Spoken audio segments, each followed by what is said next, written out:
after a very strong 2017, we have seen that year to date, international equities have been somewhat weaker, and returns have been clearly impacted by two major factors.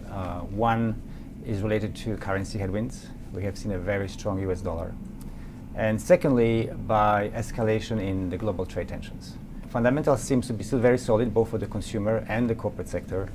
And on top of that, we see still very accommodative monetary conditions, especially in Europe and in Japan. More specifically, when we look at the consumer side, we see in many countries and regions where we invest rising wages. We see declining unemployment rates and still pretty high consumer confidence levels. And then looking at the corporate side of the economy, we see that industrial activity is still pretty healthy, maybe a bit weaker from the high levels of the fourth quarter, but still pretty healthy. So on balance, we think that maybe some of the negative headlines you see on the international markets are somewhat overshadowing otherwise pretty good economic trends.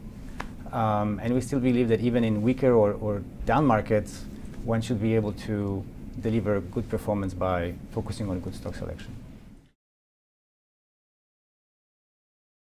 The strategy has delivered good absolute and relative performance year to date.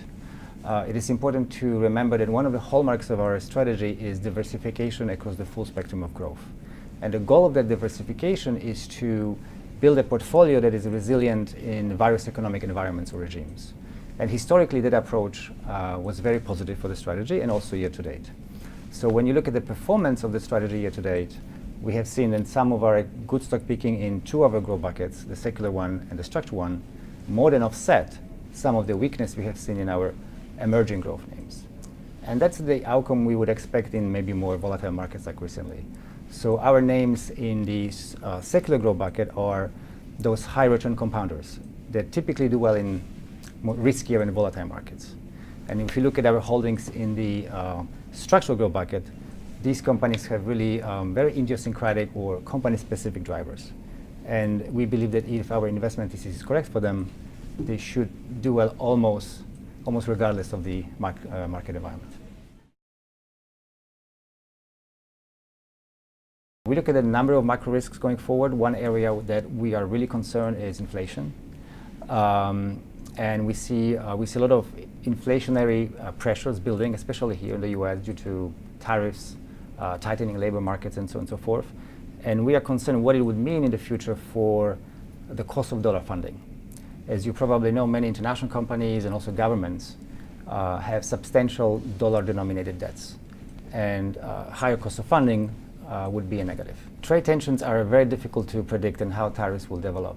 And you really need to drill down by sectors and companies. Actually, if tariffs go up in a particular industry, it might be good for a company and very negative for their competitor. So what we are doing is kind of analyzing the portfolio and how our stocks could be hurt by that, but also looking at opportunities. Maybe we can find companies actually benefit from their competitors having high tariffs.